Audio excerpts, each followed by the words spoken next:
Bismillahirrahmanirrahim. Assalamualaikum warahmatullahi wabarakatuh.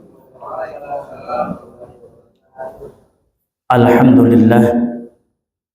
Alhamdulillah wahdahu sadaqa wa'adahu wa nasara 'abdahu wa 'azza jundahu wa hazamal ahjaba wahdahu.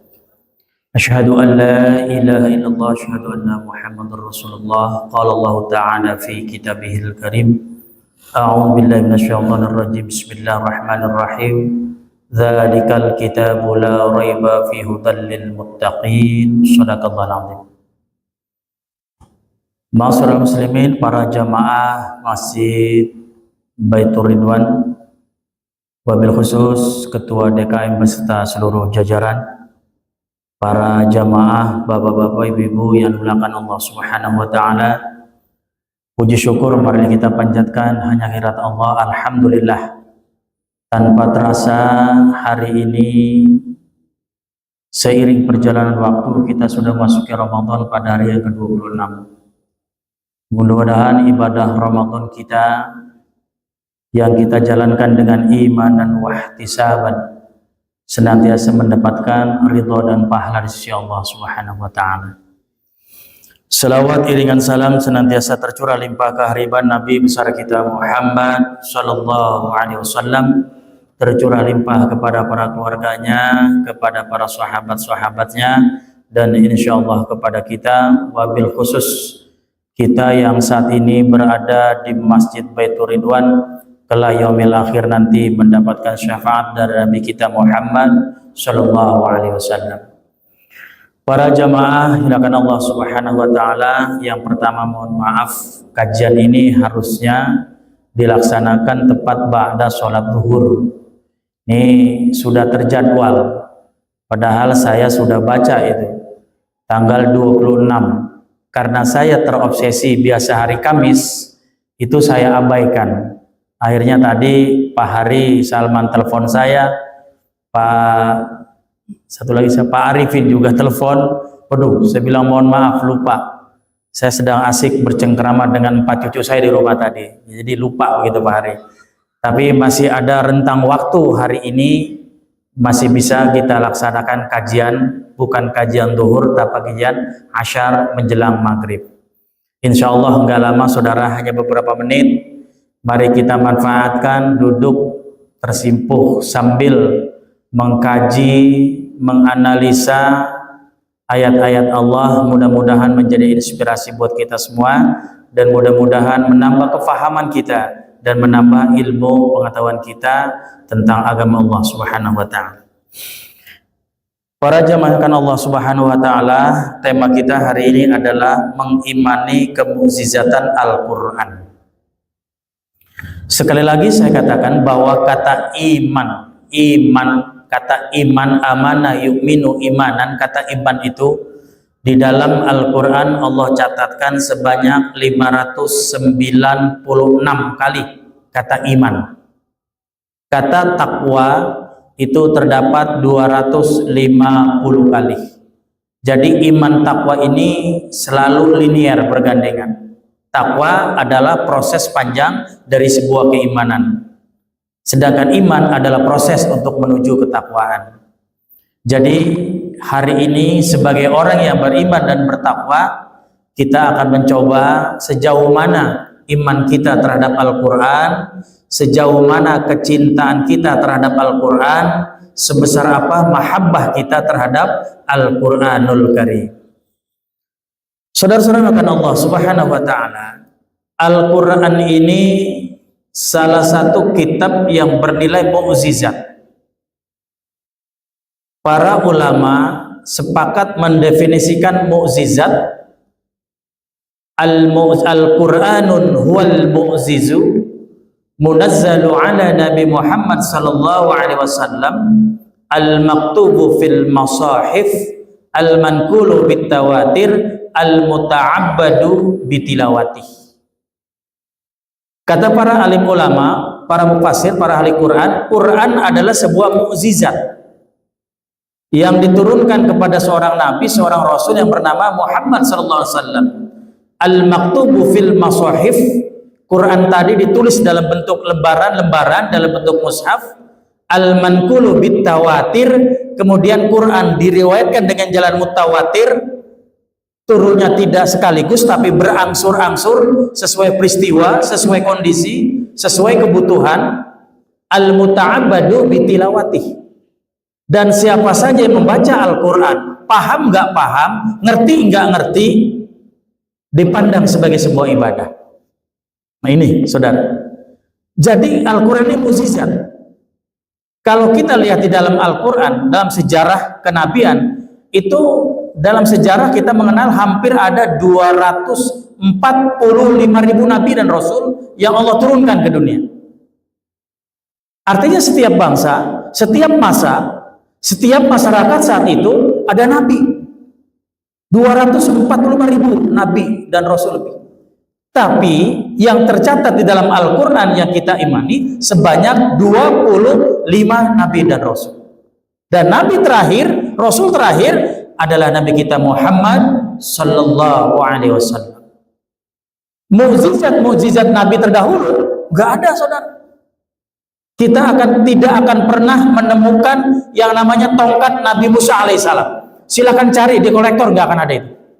Atau cari di barang-barang antik atau di pasar rumput. Silakan tanya tongkatnya Nabi Musa, nggak akan ketemu itu. Kita tidak akan ketemu peninggalan mukjizat Nabi Isa alaihissalam. Kita tidak akan ketemu mukjizat nabi-nabi yang lain. Tapi Nabi Muhammad SAW itu mukjizatnya ditinggalkan kepada umatnya. Apa? Al-Quran. Jadi Al-Quran itu mukjizat terbesar sepanjang abad kehidupan manusia yang ditinggalkan oleh Nabi akhir zaman, Nabi terakhir, khatamun nubuwah, yakni Nabi Muhammad SAW. Namanya Al-Quran. Apa itu mukjizat, kan gitu? Beda loh Pak, mukjizat dengan sihir. Kalau Pak Hari mau belajar sihir, belajar santet, bisa ikut saya. Mau belajar nyantet orang, mau belajar nyihir orang, mau mencelakakan orang, bisa kita pelajari. Ilmu sihir, ilmu santet. Mau belajar ilmu pelet, Pak Hari silakan datang ke rumah. Mau janda yang mana, sebutkan aja nama, tanggal lahir, alamat, dan umurnya, silakan sebutkan. Nanti kita kasih. Atau jemaah yang lain. Promosi ini. Itu bisa dipelajari, Pak. Ilmu santet, ilmu gaib, ilmu pelet, ilmu sihir bisa dipelajari oleh manusia. Silakan. Tapi mukjizat tidak bisa dipelajari. Karena mukjizat adalah sebuah peristiwa yang besar, peristiwa yang agung, kejadian yang luar biasa yang datangnya secara spontanitas kepada seorang nabi atau rasul, dan situasional, kondisional saat itu. Contoh Nabi Musa ketika ditantang oleh para sihir Fir'aun, ya Nabi Musa maju, namanya nabi. Ditantang oleh para tukang sihir Fir'aun, maju. Maka berbarislah tukang-tukang sihir Fir'aun, mereka memegang seutas tambang, seutas tali. Kemudian tali itu dilemparkan ke depan Musa alaihissalam, dilemparkan satu, menjelma menjadi ular-ular berbisa, ular yang ganas. Nabi Musa bingung, harus berbuat apa saya? Karena tidak dipersiapkan ilmu untuk melawan tukang sihirnya Nabi Musa, tukang sihirnya Fir'aun. Maka datang mukjizat, datang bisikan, Musa lemparkan tongkatmu. Lemparin aja, dia nggak tahu tuh lempar mau jadi apa, mau jadi gajah, mau jadi sapi atau jadi kerbau, dia nggak tahu. Lemparkan saja tongkatnya, itu perintah Allah. Apa yang terjadi? Tongkat Nabi Musa pun seketika berubah menjadi ular dan memakan ular-ular yang beracun yang dilemparkan oleh para tukang sihir Fir'aun. Ini mukjizat, datangnya spontanitas, tidak dipelajari, tapi kejadiannya luar biasa, saudara. Para nabi nggak pernah belajar mukjizat. Dan Allah adil. Setiap nabi beda-beda kaumnya. Maka karena beda kaumnya, beda mukjizatnya, beda situasinya. Nah, bagaimana dengan situasi umat Nabi Muhammad? Rasulullah dilahirkan di tengah-tengah bangsa Arab. Salah satu keahlian orang Arab adalah mereka punya kemampuan dalam bidang tatanan bahasa. Bahasanya luar biasa. Di sana ada ahli, ada orator, ada ahli bahasa, ada ahli linguistik, banyak ahli di sana. Nah, karena orang-orang Arab adalah salah satunya ahli dalam bahasa, maka mukjizat yang Allah turunkan untuk menandingi orang-orang Arab yang sombong, yang songong itu, Allah turunkan Al-Quran. Dan ternyata orang-orang Arab tidak bisa menandingi kehebatan bahasa Al-Quran, walaupun sama-sama berbahasa Arab. Nggak bisa, saudara. Orang Arab yang merasa hebat lughahnya, yang merasa hebat tatanan bahasanya, yang merasa hebat ahli bahasa, ketika diturunkan Al-Quran, ternyata bahasanya linguistik, lebih puitis, lebih menyentuh, lebih luar biasa, lebih halus. Maka tak satu pun orang-orang Arab yang mampu menandingi kehebatan bahasa Al-Quran. Dan terbukti sampai hari ini, sampai detik ini, sampai kita bicara hari ini, Al-Quran, ayat-ayat Al-Quran tidak ada satupun yang bisa diganti, digeser, dipalsukan, dipindahkan, atau diapakan itu. Tidak ada yang bisa. Tidak ada yang bisa, Pak Hadi. Nah, ini mukjizat. Kenapa tidak bisa? Ya kan sudah Allah tantang dalam Al-Quran buat orang-orang Arab yang songong tadi. Wa in kuntum fi raibim mimma nazalna ala abdina fa'tu bi suratin min misli. Wahai orang-orang Arab, orang-orang kafir, kalau kau ragu sama Quran, enggak percaya Quran yang aku turunkan kepada Nabi Muhammad, kamu enggak percaya, ragu, menyepelekan, silakan buat satu surat saja yang mirip dengan Al-Quran. Ternyata nggak bisa, saudara. Orang-orang Arab nggak bisa menandingi Al-Quran sampai berjuz-juz. Allah bikin satu surat saja, sepenggal ayat saja, sepotong ayat saja. Kamu bikin ayat yang semisal Al-Quran, yang mirip Al-Quran. Orang-orang Arab menyerah, saudara, nggak bisa. Jadi Quran itu kitab suci terupdate sampai saat ini. Nah, yang jadi masalah, saudara, tidak semua orang cinta pada Al-Quran. Bahkan orang Islam sekalipun itu jarang yang mencintai Al-Quran. Bahkan ada yang membenci Al-Quran. Di luar Islam sana, maaf tidak sebutkan agamanya. Saking bencinya Al-Quran, saking dengkinya mereka membaca Al-Quran, banyak orang-orang di luar Islam yang melecehkan Al-Quran. Ada Al-Quran yang dibakar, saudara. Di depan umum, Quran dibakar. Ada Al-Quran yang dikencingi, divideokan, dikencingin, Quran dikencingin, divideokan. Ada Quran yang disobek-sobek, dimasukkan ke toilet, ke tempat kotoran manusia. Ada Quran yang dijadikan satu dengan kotoran binatang. Ada Quran yang dikalungkan di leher anjing, dibawa oleh anjing. Mereka benci sama Al-Quran. Kenapa benci? Mereka nggak paham Al-Quran, saudara. Seandainya mereka tahu itu Al-Quran, seperti apa isinya? Walau ana Qur'anan suyirat bihil jibal, au kutiat bil ardu, balillahil amru jami'.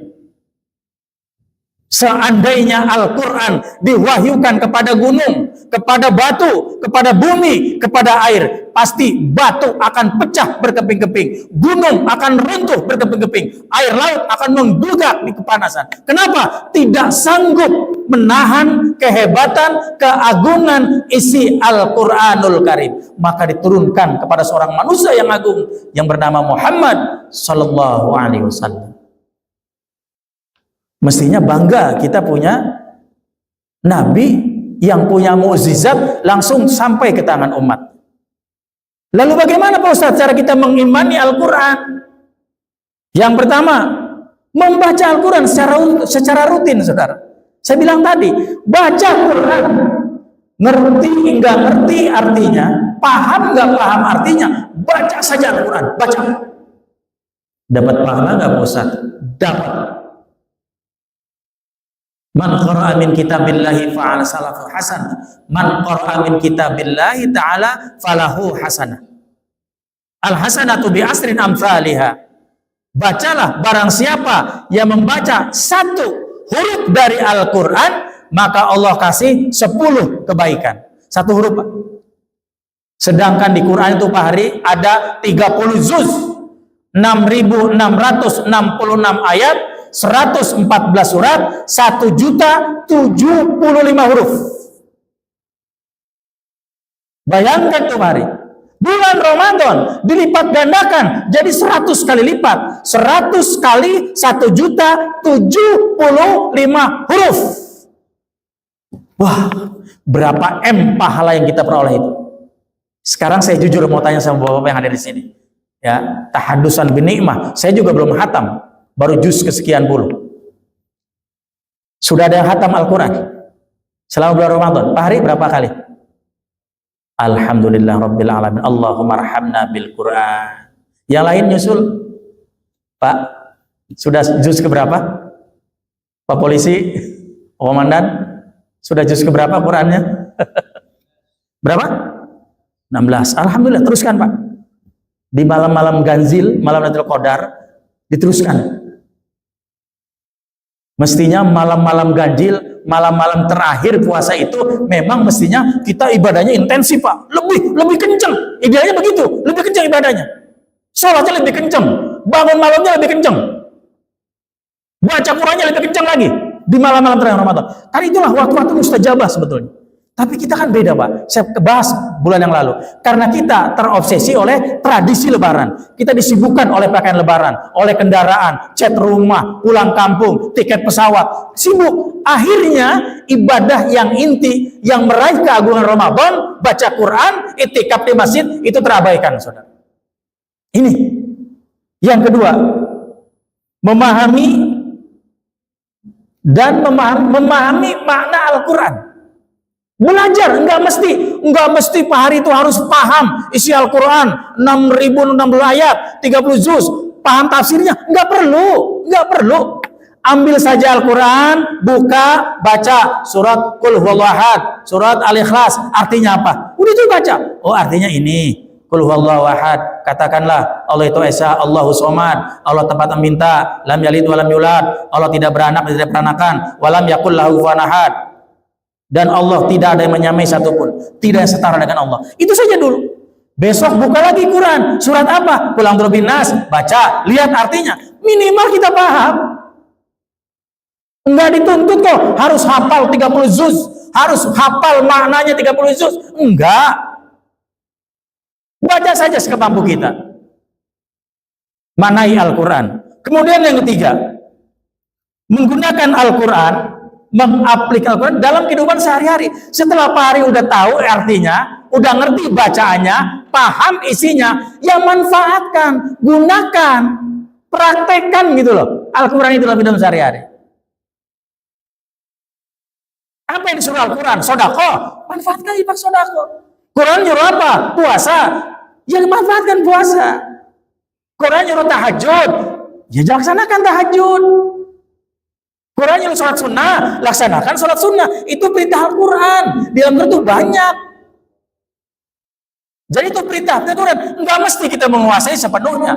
Cukup dibaca beberapa saja. Sepanjang kita mampu, luangkan waktu, resapi, amalkan. Itu Allah paling senang perbuatan yang kecil tapi dilaksanakan. Ketimbang kita belajar banyak, besar, tidak direalisasikan. Itu Nabi Allah SWT benci banget. Dikit-dikit baca Quran saudara, nggak usah banyak-banyak.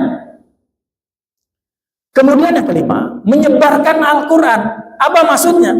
Ya kita membumikan Al-Quran, baca tuh Al-Quran. Siapa? Ya saudara kita, istri kita, anak-anak kita, tetangga kita, jemaah kita. Kita ajak untuk bertadarus Al-Quran. Artinya Anda, saya, saudara sudah menyebarkan, memperbanyak, mempublikasikan Al-Quranul Karim. Yang terakhir saudara, menjaga kesucian Al-Quranul Karim. Makanya waktu kita kecil ngaji, kalau bawa Quran tuh di atas kepala Pak Hari begini nih, di atas kepala tuh, ya, itu ya, di atas kepala bawa Quran, atau di dekat di sini. Karena apa? Karena betul-betul ta'ziman wa takriman, kita menghargai dan menyayangi, mahabbah terhadap Al-Qur'anul Karim. Baiklah para jamaah sekalian, ini hanya pelengkap saja menjelang ba'da asar, menjelang asar dan ba'da asar, kajian yang singkat tentang Al-Qur'an. Intinya adalah mudah-mudahan kita menjadi orang yang mahabbah terhadap Al-Qur'an, cinta terhadap Al-Qur'an, senang membaca Al-Qur'an. Perlu dicatat, Al-Qur'an salah satu kitab suci yang nanti akan mampu memberikan syafaat di yaumil akhir. Di samping syafaat dari Nabi kita Muhammad SAW, Al-Quran itu memberi syafaat di yaumil akhir nanti. Bagi siapa, Ustaz? Bagi mereka pembacanya. Maka bacalah Al-Quran. Nggak usah banyak-banyak lah. Mau tidur baca aja 3 ayat. Bismillahirrahmanirrahim. Alif lam mim. Dzalikal kitabu la raiba fihi hudal lil muttaqin alladzina yu'minuna bil ghaibi wa yuqimuna as-salata wa mimma razaqnahum yunfiqun. Shadaqallahul azim. Sudah cukup 3 ayat. Besok mau tidur baca. Habis sholat duha kesempatan sambung baca. 3 ayat, 3 ayat, 3 ayat, 3 ayat. Sebulan kan udah 90 ayat. Kalau sehari 3 ayat. Kalau sehari 3 ayat, seminggu udah 21 ayat. Berarti sebulan udah 80 ayat. 8 kali 10 bulan udah 800 ayat. Yang 4-3 tahun selesai itu udah hatam itu. Kalau 3 ayat, gak usah banyak-banyak Pak, Quran itu. Sedikit saja, tapi didawamkan. Yang terakhir, atas nama pribadi, saya mohon maaf, barangkali selama kajian ba'da zuhur ada hal-hal yang terselip yang kurang berkenan untuk para jamaah. Sebagai manusia biasa, kami mohon diikhlaskan, terutama Pak Hari dan kawan-kawan selaku pengurus DKM, untuk dibukakan pintu maaf yang seluas-luasnya, yang seikhlas-ikhlasnya, agar tidak menjadi beban saya di kemudian hari. Saya juga doakan kepada para jamaah, mudah-mudahan puasa kita diterima Allah Subhanahu wa taala, mencapai derajat la'allakum tattaqun, dan yang ingin pulang kampung berlebaran bertemu dengan sanak famili, sama-sama kita doakan mudah-mudahan menjadi lebaran yang indah, Idul Fitri yang indah, dan kita semua kembali Idul Fitri, kembali kepada orang-orang yang fitri atau suci. Demikian barangkali yang bisa saya sampaikan sebagai pelengkap sholat ba'da asar hari ini. Mudah-mudahan ada manfaatnya. Terima kasih. Billahi taufik wal hidayah. Assalamualaikum warahmatullahi wabarakatuh.